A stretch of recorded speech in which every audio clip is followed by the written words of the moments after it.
মা এই শব্দটার সাথে কত আবেগ জড়িয়ে আছে। আর সন্তান প্রত্যেকটা মায়ের একদম কলিজা ছেঁড়া ধন। ব্যবসা সামলানোর পর, সংসার সামলানোর পরও মেয়েকে প্রত্যেক দিন ঠিক কোনো না কোনোভাবে আনন্দ দেওয়ার চেষ্টা করি। তো চলুন আজকে দেখে আসি আমরা কোথায় খেলা করতে যাই ইয়াশাকে নিয়ে। আসসালামু আলাইকুম, আশা করি সবাই ভালো আছেন। ব্লগের শুরুতেই ইয়াশা আপনাদেরকে বলেছে আয়, কারণ সে তো আর বলতে পারে না চলুন দেখে আসি, সে আয় বলতে পারে, এটাই আপনাদের বলেছে যে আয়। যাই হোক, সকালে ঘুম থেকে উঠেই আমি দেখি যে আপনাদের ভাইয়া অনেকগুলো মুরগি নিয়ে আসছে ইয়াশার জন্য, আমাদের খাওয়ার জন্য। যেহেতু কোরবানির ঈদ গিয়েছে, সবার বাসায় মোটামুটি গরুর মাংস রান্না বাড়া হয়। আমার বাসায় তো এই কোরবানির ঈদের পর থেকে জাস্ট 4-5 বার হয়তো বা মাছ খাওয়া হয়েছে। প্রতিদিনই খাসির মাংস, গরুর মাংস এগুলোই চলছে। আর সাথে লাল শাক এনেছে, এইগুলো হচ্ছে আমি কেটে প্রসেস করে ইয়াশার জন্য রেখে দিলাম। প্রতিদিন খিচুড়িতে একটু একটু দিয়ে খাওয়াবো। এগুলো করে গোসল করার পর রেস্ট নিবে। এর মধ্যে কারেন্ট চলে গিয়েছে, তো চার্জার ফ্যান চালিয়ে মা আর আমি একটু রেস্ট নিচ্ছিলাম। তখন অলমোস্ট 3:30টার মতো বাজে। তো ইয়াশাকে এর মধ্যে আমি খাইয়ে দিয়েছি। আর এখন হচ্ছে কারেন্ট নিয়ে আমি কি করব ভাবছিলাম। আর সন্ধ্যার পর আমি প্ল্যানও করেছি, ইয়াশার বাবাকে আমি বলেছি যে ইয়াশাকে নিয়ে একটু প্লে জোনে যাবো। আর আপনারা অনেকেই জিজ্ঞেস করেছেন আমার হাতে কি হয়েছে। আমার হাতে অ্যালার্জিতে এরকম লাল হয়ে গিয়েছে, আবার দেখবেন কয়েকদিন পরই ঠিক হয়ে যাবে। যাই হোক, এখানে হচ্ছে আমি লাল শাকটা ভালো করে ধুয়ে নিচ্ছিলাম। যেহেতু কারেন্ট নাই, ভাবলাম এই সুযোগে ঘুমও আসবে না, সো এই সুযোগে একটু রান্না করে ফেলি। তো আমি হচ্ছে লাল শাক ধুয়ে নিলাম ভালো করে। আর এইটুকু মুরগি জাস্ট রাতের জন্য রান্না করব, কারণ ফ্রিজে অলমোস্ট গরুর মাংস 1 পাতিলা রান্না করা আছে। মুরগি দেখে কেন যেন খেতে ইচ্ছে করলো। এক চুলায় লাল শাক সিদ্ধ করতে দিয়ে দিয়েছি, আরেক চুলায় এই যে অন্ধকারের মধ্যে আপনাদের ছোঁয়াপু রান্না শুরু করে দিয়েছে। যেহেতু মেয়েকে নিয়ে রাতে খেলতে যাব, সো তখন আর এসে রান্না করতে ইচ্ছা করবে না। রান্না না করলেও চলবে, রান্না করা অলমোস্ট আছে। তারপরেও ভাবলাম মুরগিটা যেহেতু নতুন এনেছে একটু খাই। একদম টাটকা মুরগি খেতে কিন্তু অনেক বেশি ভালো লাগে। আর অনেক দিন না হয়েছে, ঈদের পর শুধু একবার মুরগি খেয়েছি। আর আপনাদের ভাইয়া মুরগি আনিও নি, ফ্রিজেও ছিল না, খাওয়াও হয়নি। এই মানুষটা মুরগি গরু সবই পছন্দ করে, কিন্তু আমাকে কখনো বলে না। সে সবসময় বলে মাছ সবজি এগুলো খাও, কিন্তু মুরগি রান্না করলে অথবা যে কোনো মাংস রান্না করলে সে অনেক বেশি খুশি হয়। ওই যে ছেলে মানুষ সব কিছু মুখে বলে প্রকাশ করতে পারে না। যাই হোক, এখানে আমি একদম কষা কষা করে মুরগিটা রান্না করছিলাম। বিশ্বাস করেন আমার এইভাবে মুরগি খেতে অনেক বেশি ভালো লাগে। আমার মতো এভাবে কে কে মুরগি খান বলবেন তো। আমি কিন্তু একদম এইভাবে রান্না করি, মাঝে মাঝে আলুও দেই, কারণ আলুটা আমার আবার অনেক বেশি ভালো লাগে। দেখেন কারেন্ট নাই, আমি আর ইয়াশা রান্না বসায় দিয়ে শুয়ে আছি। রান্না হবে, এর মধ্যে হচ্ছে একটু রেস্ট নিচ্ছিলাম। আর এই ভিডিওটা নেওয়ার পরই একটু পরই হচ্ছে 10 মিনিট পরই কারেন্ট চলে আসে। আমি আপনাদেরকে দেখাচ্ছিলাম অলমোস্ট 6টা বেজে যাচ্ছে, বাট কারেন্ট আসতেছে না। প্রায় 1 ঘন্টা, পুরো 1 ঘন্টা কারেন্ট ছিল না। এই তো কারেন্ট চলে আসছে। আর আমার তরকারি কালারটা দেখেছেন, মাশাল্লাহ। শুধুমাত্র হলুদ মরিচ আর হচ্ছে জিরার গুঁড়া ইউজ করেছি, আর ধনিয়া গুঁড়া, আর কিচ্ছু দেইনি। আর আরেক চুলায় আমার শাকটাও হচ্ছে এখানে হয়ে যাচ্ছিল। আর আপনাদের ইয়াশা মামুনির কাজ দেখেন, আমি এই র্যাকটাকে গুছিয়ে রাখতেই পারি না। ও বারবার আমি রান্না করলে এটা মানে রান্নাঘরে থেকে নিয়ে বেডরুমে রাখবে, ওইটা রাখবে। যাই হোক, আমার রান্না শেষ, এর মধ্যে ইয়াশাও ঘুমায় গেছে। আর আমার মতো কে আছো যে কষানো থেকে মাংস নিয়ে খাওয়া শুরু করো?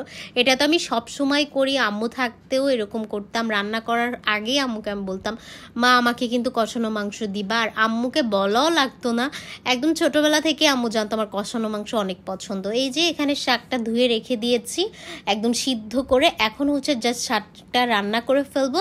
আর শাক রান্না করলেই কিন্তু আমার রান্না বান্না শেষ। তারপর একটু রেস্ট নিব, দেন হচ্ছে আমার মাটাকে নিয়ে খেলা করতে যাব। এর মধ্যে আমার শাকটা রান্না হতে হতে মনে হলো একটু আইসক্রিম খাই, কেন জানি একটু আইসক্রিম খেতে ইচ্ছে করতেছিল।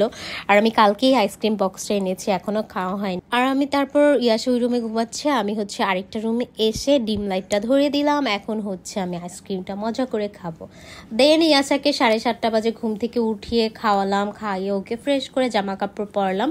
দেন আমার আর রেডি হওয়া কি, বাসার নিচেই যাবো। জাস্ট একটু ইয়াররিং পরলাম, তারপর হাতে একটু রিং পরলাম, আর হচ্ছে একটু হালকা লিপস্টিক দিলাম। এই হচ্ছে আমার সাজুগুজু। এখন হচ্ছে আমার পরিটাকে নিয়ে চলে যাব প্লে জোনে। আমার বাসার কাছেই প্লে জোন। আসলে আমি জানতাম না যে আমার বাসার কাছে এত সুন্দর একটা প্লে জোন আছে। এই দেখেন, সে এসেও কি দিচ্ছে, মাশাআল্লাহ। সবাই কিন্তু আমার মেয়েটার জন্য দোয়া করবেন, আল্লাহ তাআলা যেন ওকে সুস্থ রাখে, ভালো রাখে। সে আমার ভ্যানিটি মানে এখনও হচ্ছে ওইভাবে উঁচু হয়ে ধরতে পারে না, সেজন্য পা উঁচু করে দেখার চেষ্টা করছিল। আর এখানে হচ্ছে আমি রেডি, আর এই তো এখনই আমরা বের হয়ে যাব।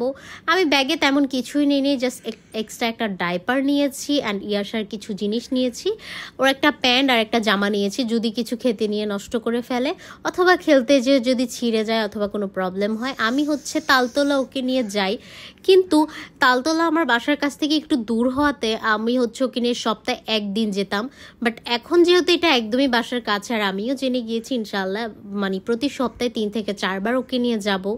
কারণ বাচ্চারা ওইখানে খেলাধুলা করলে ওদের মন মানসিকতাও ভালো থাকবে, আর ওরা হচ্ছে অপেক্ষা করবে কবে মা অথবা পাপা আমাকে নিয়ে যাবে।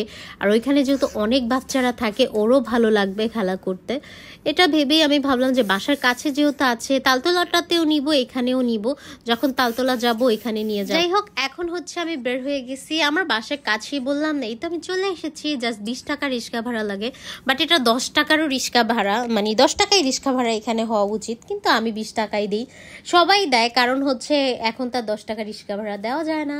যাই হোক এখন আমরা চলে এসেছি, আর আসার পরই যেটা হয়েছে আসার ওই যে বেবিটা দেখছেন ওই বেবিটার সাথে ভালো ভাব হয়ে গিয়েছিল মাশাআল্লাহ, তারা খুব এনজয় করে খেলা করছিল, আর বেবিটাও মাশাআল্লাহ খুবই মিশুক ছিল।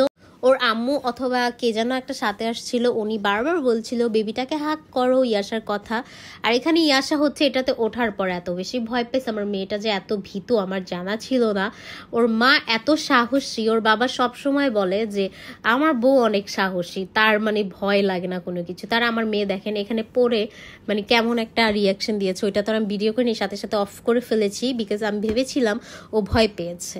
আর এখানে হচ্ছে আমরা মামে খেলা করতে করতে ওর বাবাকে ভিডিও কল দিলাম, দেখালাম তার মেয়ে কতটা হ্যাপি মাশাআল্লাহ। এটা দেখে তোর বাবা বলছে তুমি ওকে প্রতিদিন যেহেতু বাসার কাছে নিয়ে যাবে, তা আমি ওর বাবাকে বললাম না এভরিডে এত টাকা দিয়ে নিয়ে যাওয়া সম্ভব না বলতে আলহামদুলিল্লাহ আমার পক্ষে সম্ভব, বাট আমি নিব না, কারণ আমি টাকা অপচয় একদমই পছন্দ করি না।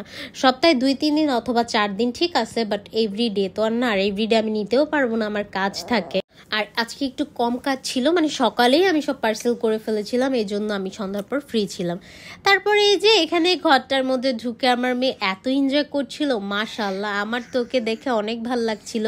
আসলে আমি ওর সাথে খেলেছি, সত্যি কথা বলতে প্রত্যেকটা রাইড আমি ওর সাথে খেলেছি, ওকে খেলা শিখিয়েছি, প্রত্যেকটা গাড়িতে উঠিয়েছি, আমি ওকে ঠেলে ঠেলে প্রত্যেকটা গাড়িতে হচ্ছে খেলা করিয়েছি, কারণ ও তো এখনো অনেক ছোট, এখনো হচ্ছে ওইভাবে খেলতে পারে না, জাস্ট এটাতে জাম্পিং করতে পারে। এইটাতে জাম্পিং করার পর থেকে সে বাসায় আসার পর যেটা করে বারবার খাটের উপরে মানে লাফ দেয়। সো এই জিনিসটাও তালতলা যে প্লে জোন ওইটাতেও ছিল, কিন্তু মানে ও এতটা এনজয় করেনি, বাট এইটাতে মাশাআল্লাহ অনেক এনজয় করেছে। দেখেন কি করেছে, খেলতে খেলতে হচ্ছে পড়ে যাচ্ছিল, আর ও না একটা খেলা বেশিক্ষণ খেলে না। তারপর আমরা আমি ওই যে বললাম ওর সাথে সাথে আমিও খেলেছিলাম, আর ছোট ছোট করে কিছু ক্লিপ নিয়েছি, এত তো আর ভিডিও করা যায় না কারণ আমি ওর সাথে খেলাই ব্যস্ত ছিলাম। সো আমি যেগুলো নিলেই না একদম আপনাদের দেখানোর জন্য সেগুলোই আমি নিয়েছি। আর এখানেই এসে আমাকে বল মেরে ব্যথা দিয়েছে, আমি ওকে বললাম তুমি মাকে ব্যথা দিয়েছো, বাট সে এত বেশি এক্সাইটেড ছিল বারবার বলগুলো এইভাবে মারছিল। আর ওর কাজ হইতেছে ভাই নাট বল্টু কোথায় কি আছে ছুটায় ফেলা, বাসায়ও এটা করে। কালকে আমি ওকে রিমোট গাড়িটা দিছি, সেই গাড়ির যে রিমোট সেটারে ভেঙে চুরে মানে ব্যাটারি ট্যাটারি বের করে আতুরি ঝুড়ি যেটাকে বলে একদম বের করে ফেলছে। বড় হলে সে একজন মিস্ত্রি হবে, বিষয়টা হচ্ছে এমন। যাই হোক এখানে খেলা করতে করতে দেখেন অনেক বাচ্চারা ছিল, আস্তে আস্তে সবাই হচ্ছে চলে যাচ্ছিল, কারণ এখানে 2 ঘন্টা অথবা 1 ঘন্টার জন্য সবাই টাইম নাই। আর আমার মেয়ের অবস্থা দেখেন, তুই কি এটাতে উঠতে পারবি বল, তাও সে চেষ্টা করছিল এটাই ওঠার। আর এখানে এই বেবিটা বারবার হচ্ছে এই বলটা দিয়ে খেলা করছিল, আর ইয়াসা না ওটা দেখে ট্রাই করছিল, ওর বাবাও হচ্ছে এখানে ভিডিও করছিল দেখার জন্য। আসলে আমরা যারা বাবা মারা আছি সবাই চাই বাচ্চাদের ছোটবেলার যে মেমোরি সেগুলো ধরে রাখতে, আর প্রত্যেকটা বাবা মায়ের কাছে তার সন্তানটা হচ্ছে একদম কলিজা। শুধু আমার বাচ্চাই আমার কাছে এমন তা না, সবার বাচ্চাই সবার কাছে একদম কলিজা। প্রত্যেকটা বাবা মা এখানে আসে বাচ্চাদেরকে নিয়ে, এইখানে না যে কোনো প্লে জোনে আমি গিয়েছি আমি দেখেছি প্রত্যেকটা বাচ্চাকে এত বেশি কেয়ার করে, প্রত্যেকটা বাবা মার কাছেই তার সন্তান অনেক কিছু। তারপর আমি এখানে বের হওয়ার পর চলে এসেছিলাম ক্যাফে আমিরাতে, একদম ক্যাফে আমিরার পাশেই কিন্তু এই প্লে জোনটা, যারা জানেন তারা তো জানেনই। আর এই তো এখানে হচ্ছে আমরা এসে বেশি কিছু অর্ডার দিইনি, জাস্ট হচ্ছে অর্ডার করেছিলাম একটা ওয়েচাস আর হচ্ছে কফি তো না হলেই না। কফি তো আমার একটা মোস্ট ফেভারিট জিনিস, সেটা আপনারা যারা আমার রেগুলার ব্লগ দেখেন তারা সবাই জানেন আমি যেখানেই যাই কোল্ড কফি নিবই। আর আমি ইদানিং কেন যেন কড়া করে কোল্ড কফি খেতে অনেক ভালো লাগে। কড়া করে একটু বেশি কফি দিয়ে, দুধ বেশি করে দিয়ে, চিনি একদমই কম, আমি চিনি নাই বলি দিতে, বাট ওরা টেস্টের জন্য দিয়ে দেয়। তারপর আমি বাসার নিচের দোকান থেকে অনেক কিছু আনছি। আমি ড্রিঙ্কও এনেছি, চিপস এনেছি, তারপর একটা মিল্ক এনেছি, এটা সুজি ছিল ইয়াসার। আর লাস্টে এই মিল্কটাও আমি এনেছি। এটা দিয়ে আমি কফি অথবা এমনিতেও খেতে পারবো। সো সবাই ভালো থাকবে।